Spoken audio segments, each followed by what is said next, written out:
এক গ্রামে অশোক নামের একজন গরিব ব্যক্তি বসবাস করত। সে খুব সৎ ও পরিশ্রমী ছিল। অশোক তার স্ত্রী ও ছোট মেয়ে দীপ্তির সাথে ছোট্ট একটা বাড়িতে থাকত।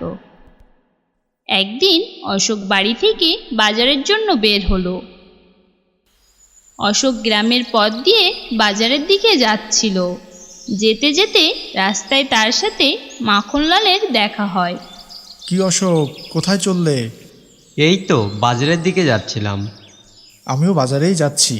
শুনলাম সেখানে অনেক গরু বিক্রেতা এসেছে, আর সব ভালো ভালো গরু খুব কম দামে বিক্রি করছে।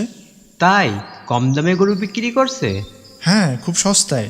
এজন্য আমি ভাবছি আমিও একটা গরু কিনবো। আচ্ছা চলুন গিয়ে দেখি। হ্যাঁ হ্যাঁ, চলো চলো। মাখনলাল ও অশোক দুজনে একসাথে বাজারের দিকে চলল। তারা বাজারে গিয়ে দেখলো সেখানে অনেক গরু লাইনে দাঁড়িয়ে আছে, আর সেখানে অনেক লোকের ভিড় লেগেছিল। মাখনলাল ও অশোক দুইজনই সেই গরুওয়ালার কাছে যায়, আর তারা দুজনে গরু দেখতে লাগে। আরে ভাই, কত টাকায় দিচ্ছ গরু? সাহেব, মাত্র 5,000 টাকায়। খুব সস্তা তো। সাহেব, এত কম দামে গরু আর কোথাও পাবেন না। সব মোটা তাজা আর স্বাস্থ্যবান। আচ্ছা ঠিক আছে, আপনি আমাকে একটি ভালো গরু দিন তো। মাখনলাল ভালো দেখে একটা গরু কিনে নিল, আর সে অশোককে একটা গরু কিনতে বলে। কিন্তু অশোকের কাছে অত টাকা ছিল না, তার কাছে শুধু 3,000 টাকা ছিল। তুমিও একটা গরু কিনে নাও, খুব সস্তায় দিচ্ছে তো। আমি কিনবো, কিন্তু এখন তো আমার কাছে এত টাকা নেই। আমার কাছে মাত্র 3,000 টাকা আছে। আমি তোমাকে 2,000 টাকা ধার দিচ্ছি, তুমি আমাকে পরে দিয়ে দিও। আচ্ছা ঠিক আছে। মাখনলাল অশোককে 2,000 টাকা ধার দেয়, আর অশোকও একটা গরু কিনে নেয়। গরুটি খুব সুন্দর আর স্বাস্থ্যবান ছিল, আর তার গলায় একটা সুন্দর ঘণ্টাও ছিল। সে গরুটি নিয়ে পথ দিয়ে বাড়ি ফিরছিল, আর সে ফিরতে ফিরতে ভাবে, সব টাকা তো গরু কিনতেই খরচ করে ফেললাম, তারপরে আবার মাখনলালকে 2,000 টাকা দিতে হবে। আমি এই গরুর দুধ ও ঘি মাখন বেচে অনেক টাকা আয় করব, আর সব টাকা শোধ করে দেব। সে এইসব ভাবতে ভাবতে বাড়ি চলে আসে, আর সে বাড়ি এসে তার স্ত্রীকে বাইরে ডাকে। এই যে শুনছো, বাইরে আসো। তার ডাক শুনে তার স্ত্রী বাইরে আসে, আর গরুটাকে দেখে বলে, এটা তুমি কোথা থেকে নিয়ে আসলে, আর এত টাকা তুমি কোথায় পেলে? আরে তুমি ওসব বাদ দাও, আমরা এই গরুর দুধ ও ঘি মাখন বিক্রি করে অনেক টাকা আয় করব। আমি তোমাকে বাজার থেকে চাল ও সবজি আনতে বলেছিলাম, তুমি তা না করে এই ফালতু গরু কিনে এনেছো। তার স্ত্রী এমনটা বলে রাগ করে ঘরের মধ্যে চলে যায়। অশোক বেচারা উদাস হয়ে গরুটি দেখতে লাগলো। তখন তার ছোট্ট মেয়েটি ঘর থেকে বাইরে এসে বলে, বাবা, তুমি আমার জন্য বাজার থেকে খাবার নিয়ে আসোনি? এটা বলে সে গরুটির গলায় বাঁধা ঘণ্টাটা বাজায়, আর সেখান থেকে চলে যেতে লাগে। কিন্তু যখনই ঘণ্টা বাজে, তখন গরুটির সামনে আশ্চর্যজনকভাবে একটি আলোর রোশনি আসে, আর হঠাৎ করে সেখানে অনেক প্রকার খাবার চলে আসে। এটা দেখে অশোক ও তার মেয়ে অবাক হয়ে যায়, আর তার মেয়ে খুশিতে খাবারগুলো নিয়ে সেখান থেকে চলে যায়। তখন অশোক ভাবে, এটা কিভাবে হলো? তাহলে আমার গরুর গলার ঘন্টাটা কি জাদুর ঘন্টা? সে গরুটির কাছে যায়, আর তার গায়ে হাত বুলাতে বুলাতে তার ঘণ্টাটা বাজিয়ে বলে, আমার চাল ও সবজি চাই। অশোক যখনই এমনটি বলে, সেখানে আবার আলো রোশনি চমকাতে থাকে, আর চাল ও সবজি চলে আসে। অশোক এটা দেখে মহা খুশি হয়ে যায়, আর সে তার স্ত্রীকে ডেকে বলে, এই যে শুনছো, তাড়াতাড়ি একটু বাইরে আসো। তার স্ত্রী বাইরে আসার সাথে সাথে সে তার স্ত্রীর হাতে সবজির ঝুড়িটা তুলে দেয়, আর তার জাদুর গরুর ব্যাপারে বলতে লাগে। তার স্ত্রী ভীষণ খুশি হয়ে যায়, গরুটির কাছে যায়, আর তার গায়ে হাত বুলাতে বুলাতে তার ঘণ্টাটা বাজিয়ে বলে, আমার অনেক টাকা চাই, আমাকে অনেক টাকা দাও। কিন্তু সেখানে কিছুই আসে না। তখন সবাই চিন্তা করতে লাগে। তখন অশোক বুঝতে পারে যে টাকা পাওয়া যাবে না। এ গরু আমাদের প্রয়োজনীয় জিনিসের চাহিদা পূরণ করবে। তুমি টাকা বাদ দিয়ে তোমার প্রয়োজনীয় জিনিস চাও। তারপর থেকে তাদের যখনই কোনো কিছুর প্রয়োজন হতো তখন তারা তাদের গরুর থেকে চেয়ে নিত। এভাবে দেখতে দেখতে তাদের সব অভাব দূর হয়ে যায় আর তারা খুব ভালোভাবে জীবন কাটাতে লাগে। এ খবর আস্তে আস্তে গ্রামের সবাই জেনে যায় আর অশোকের হঠাৎ করে বড়লোক হয়ে ওঠায় সবাই হিংসা করতে লাগে। আরে ভাই, অশোক এমন কি দান মারলো যে সে হঠাৎ করে এত বড়লোক হয়ে গেল? জানি না ভাই, ও কোনো গুপ্তধন পায়নি তো? আরে না ভাই, আমি শুনেছি এসব কিছু ওর এই গরুটা আসার পর থেকেই শুরু হয়েছে। হ্যাঁ ভাই, এটা অবশ্যই ওই গরুরই কোনো চমৎকার হবে। ওই গরুতেই কোনো কিছু আছে। তাদের এসব কথা মাখনলাল সামনে দাঁড়িয়ে শুনছিল আর তার অশোকের উপরে হিংসে হতে লাগলো।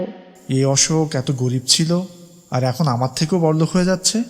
এটা অবশ্যই ওর ওই গরুর কোনো কাজ হবে। আমাকে যেভাবেই হোক ওর ওই গরু নিয়ে নিতে হবে। আর এটা বলে মাখনলাল সেখান থেকে চলে যায়। একদিন অশোক তার গরুটিকে নিয়ে মাঠে ঘাস খাওয়াচ্ছিল। এমন সময় মাখনলাল ও তার চেলা কালু সেখানে পৌঁছায় আর তারা গাছের আড়াল থেকে দেখতে লাগে। তারপরে মাখনলাল কালুকে ইশারা করে। কালু অশোকের কাছে যায় আর বলে, আরে অশোক, তোমার বাড়িতে আগুন লেগে গেছে, তুমি শিগগিরই বাড়ি যাও। হঠাৎ করে এমন কথা শুনে সে ঘাবড়ে যায়। হ্যাঁ, আমি এখনই যাচ্ছি, কিন্তু আমার এই গরু? আরে তুমি ওকে ছাড়ো, ওকে আমি দেখছি, তুমি তাড়াতাড়ি বাড়ি যাও। অশোক দৌড়াতে দৌড়াতে বাড়ির দিকে যায় আর এদিকে অশোকের যাওয়ার সাথে সাথে মাখনলাল গরুটির কাছে যায় আর তারা দুজনে সেখান থেকে গরুটি চুরি করে নিয়ে যায়। আর এদিকে অশোক বাড়ি পৌঁছে দেখে সবকিছু ঠিকঠাক আছে। সে দৌড়াতে দৌড়াতে মাঠের দিকে যায় আর তার গরুটিকে খুঁজতে লাগে, কিন্তু সেখানে তার গরুটিকে খুঁজে পায় না আর সে মাটিতে বসে কাঁদতে লাগে। আমার প্রিয় গরুটা কোথায় গেল? আমার প্রিয় গরু। অশোক ও তার স্ত্রী সারা জায়গা ভালো করে খুঁজে দেখে, কিন্তু তার গরুটিকে কোথাও খুঁজে পায় না।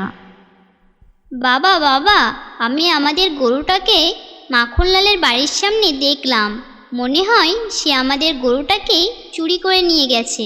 অশোক একথা শুনে তাড়াতাড়ি গ্রাম প্রধান রামু কাকার কাছে যায় আর তাকে সব কথা খুলে বলে। রামু কাকা, ওই মাখনলাল আমার গরুটা চুরি করে তার বাড়িতে নিয়ে গেছে। এমন একটা কাজ করলো সে। তুমি চলো আমার সাথে, আমি ওকে মজা দেখাচ্ছি। অশোক ও তার স্ত্রী আর গ্রাম প্রধান রামু কাকা মাখনলালের বাড়িতে যায় আর গিয়েই দেখে তার বাড়ির সামনে অশোকের গরুটা বাঁধা আছে। গরুটা অশোককে দেখতেই ডাকতে শুরু করে, এই যে কাকা, দেখুন আমার গরু। কোথায় গেল মাখনলাল? ওকে ডাকো। মাখনলাল তাদের কথা শুনেই ঘর থেকে বাইরে চলে আসে। তুমি অশোকের গরু কি জন্য চুরি করেছো? হ্যাঁ, আমি জানি এটা অশোকেরই গরু, কিন্তু এই গরুটা কেনার সময় আমি ওকে টাকা দিয়েছিলাম। সে টাকা এখনও আমাকে শোধ করেনি। এজন্য আমি এই গরু আমার কাছে রেখে দিয়েছি। আমি এখনই তোমার টাকা দিয়ে দিচ্ছি।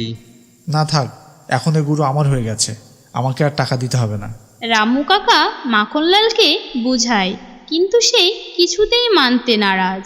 তুমি তোমার 2000 টাকা নাও আর এখনই গরু ফিরিয়ে দাও। আরে মাখন ভাই, সকল জাদু ওই গরুর গলার ঘণ্টায়, আপনি টাকার পরিবর্তে ওই ঘণ্টা চেয়ে নিন। মাখনলাল ভেবেচিন্তে বলে, রামু কাকা, আমি 2000 টাকার পরিবর্তে গরুর গলার ওই ঘন্টাটা চাই। আমি টাকা গরু কিনতে দিয়েছিলাম, কিন্তু টাকার জায়গায় আমাকে এই ঘন্টাটা দিয়ে দিন। না না, আমি এ ঘন্টা দেব না। দেখো অশোক, আমি শুধু তোমার কথা শুনতে পারবো না, আমাকে মাখনলালের কথাও শুনতে হবে। তুমি টাকা ফেরত দিতে দেরি করেছো, তাই তুমি মাখনলালকে ঘন্টাটা দিয়ে দাও আর গরুটা নিয়ে বাড়ি চলে যাও। বেচারা অশোকের কাছে আর কোনো পথ না থাকায় তার গরুর গলার ঘণ্টাটা খুলে দিতে হয়। ঘণ্টা পেয়ে তো মাখনলাল মহা খুশি হয়ে যায়। আর অশোক উদাস হয়ে পরিবারের সাথে বাড়িতে ফিরে যায়। আমরা আবার গরিব হয়ে যাব। ওই জাদুর ঘন্টা তো এখন আমাদের কাছে নেই। অশোক উদাস হয়ে গরুটির দিকে দেখতে লাগলো।